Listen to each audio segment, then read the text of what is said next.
He is a host on PGA Tour Radio and CBS Sports HQ as well. Doug, good morning to you. And I'll start with one of the obvious questions, but here we have Scottie Scheffler, certainly the favorite to win this event. He's won 3 out of his last 4 tournaments, including that victory at the PGA.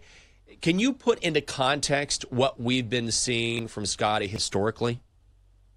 Well, Michael, Chelsa, good morning. And let me just tell you, before I tell you about Scottie, my shoes are already wet because the dew out here at Oakmont is unbelievable because we have to walk in this rough. It's like 6 inches. But listen, I don't care about that. I'm glad to be here. Anyway, to answer your question, Scottie Scheffler, number 1 player in the world, a wide gap between Scottie and Rory, who's world number 2. And we haven't seen a gap like this, guys, since a player named Eldrick Woods, and that's Tiger, by the way, maybe like 15, 20 years ago. And if you compare all the guys in the field right now who at one time in their careers were number 1 in the world rankings, and Scottie has been there now 150-plus weeks in a row, when you compare their statistics overall, driving, iron play, short game putting, et cetera, they simply don't compare to what Scottie is doing now statistically. So, guys, it's crazy how good he is. Obviously, if you gamble, it's somewhat boring because every tournament he plays in, especially the majors, he is the prohibitive favorite. But there's a reason for that because nobody is even close to him when it comes to tackling these incredible golf courses. And listen, I think he's the guy that's going to win again this week. And I know that's boring when you're trying to pick, but there's just a huge gap, guys, between Scottie and everybody else. Well, and he's also so consistent. Like, his floor is so high, and I think that is a good characteristic when you're playing such a tough golf course where, it's like, how do you rebound off of, a tough shot? How do you play in the rough? And how do you, avoid bogeys as opposed to like shooting low, because we know this is going to be a really tough challenge. When you have these challenging courses and you add in the fact that obviously it's a major, do you think it's one of these big names that win it? Like, I know you've already said you like Scottie Scheffler, but if it's not Scottie, is it going to be another big name? Well, Chelsea, first off, you mentioned those stats. Number 1 for the last 3 years in bounce-back birdies is Scottie Scheffler. Whenever he has a bogey, nobody bounces back better or more frequently than Scottie. So keep that in mind. Listen, 156 players at the U.S. Open. It is incredible to qualify. I tried 12 times, guys, could never make it. It was always a dream of mine. It's just hard to get there. So kudos to all these guys who made it. And the first guy, Matthew Vogt, the dentist from nearby Pittsburgh, first guy to hit a tee shot this morning, so good for him. He won't make the cut. That's the thing. You have 156 guys. Legitimately, how many can actually walk away as the winner of the U.S. Open? And I was going down it, guys, the last few days. I counted maybe 17 guys I thought had a legitimate chance. You say, well, what does that mean? I watch these guys and walk with them all the time.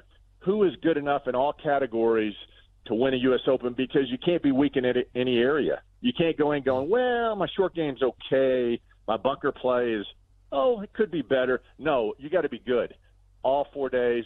And really, coming in, you have to be good in all areas. That's why a guy like Rory, who can't find a fairway, even though he's gotten off to a nice start, missed a birdie on his first hole today, number 10. Then I saw him birdie 11 before I ran inside to get with you guys. But he's not driving the ball well.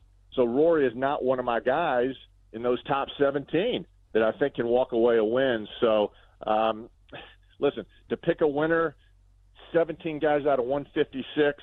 So maybe it's not that hard to pick a winner. Although I will say, when I was here, when Angel Cabrera won, DJ and Angel were the last 2 winners at Oakmont.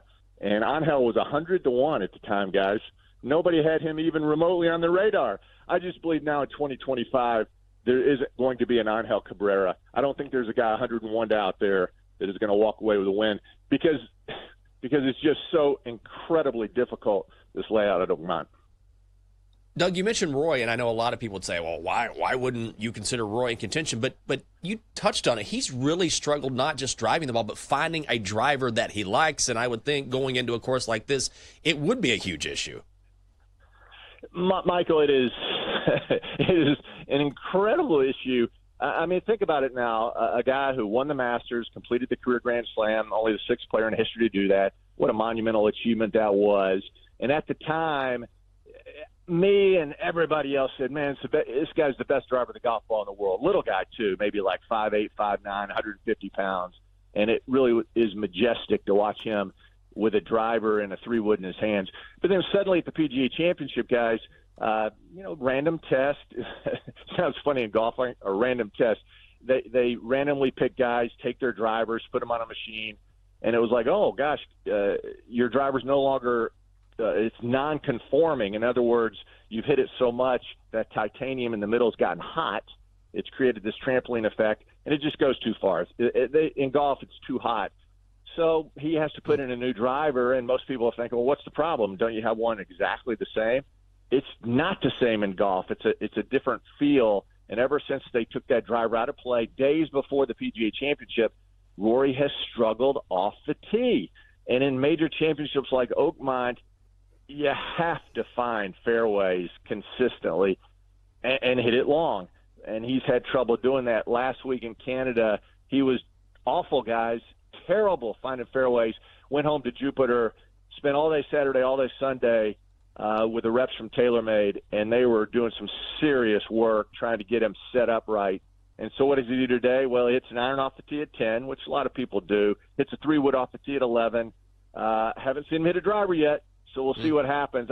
I just don't think, guys, going in with that as a question mark, because the Big Stick is such a pivotal club at a place like Oakmont. I think that takes him out of the equation. And I know that's a major statement because he's world number 2. He won the Masters, won the Players' Championship, won at Pebble. But golf is a funny game. That window of opportunity for these players lasts maybe 5 or 6 weeks. And then the rest of the year, you just kind of put your seatbelt on and try to, I don't want to say tread water, but you just try to get through it, and hopefully you catch lightning in a bottle a little bit later in the season. But that's where Rory is right now, guys. He just can't find a fairway, and I think that's a death wish when it comes to playing a place like Oakmont. All right, so if we're talking about guys that hit it a long ways off the tee, and we're talking about how important that is, we have to bring up Bryson DeChambeau. Not only for hitting it off the tee, but also the club head speed, because obviously when the rough is really thick, you've got to have that power behind your swing. But sometimes Bryson DeChambeau makes me a little nervous because sometimes when he unravels, he unravels. I understand that he has already played a couple of holes, and I've been doing the show, so obviously I haven't been watching it. But what are your thoughts on Bryson at Oakmont? Well, Chelsea, I love the guy, first off, because he's, the majority of professional golfers, and I've been out here a long time, and I love these guys, but they all kind of fit in the same little mold, right? You wear the same clothes, you answer the same questions the same way, hit the same clubs, work out the same way, et cetera. Bryson does everything else differently than anybody else, and I think that makes him a very unique figure in a sport that needs unique figures. And during his press conference, the majority of the talk was about his YouTube channel, which is embarking on like 2 billion hits, which is fascinating, right? And he's a fascinating guy. And after the PGA Championship, he goes back into the laboratory, and that's exactly what he did. And his team, his scientific team, they're not only looking at his golf ball, but his clubs, and they're tinkering with the weight disbursement on either side of the club, right? And it gets very technical, but he changed the setup, and last week he put in new irons in the live event, and now here we are, a completely new setup with his irons than he had compared to the PGA. No other player does that. No other player gets in and does it by himself because he obviously was his major at SMU. I mean, he's different. I love the guy.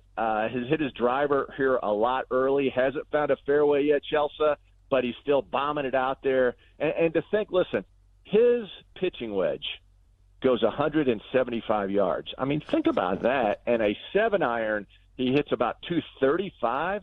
I mean, are you kidding me? Now, obviously, his clubs are bent at a different angle than others, and all his irons are the same length.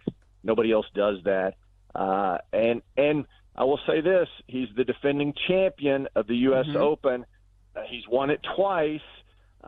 In his career, he has 6 top 10s in the United States Open. So, listen, it wouldn't shock me to see him win again. I haven't had a repeat winner in the U.S. Open since Koepka in 17 and 18, and it wouldn't shock me to see him walk away again. He's that good.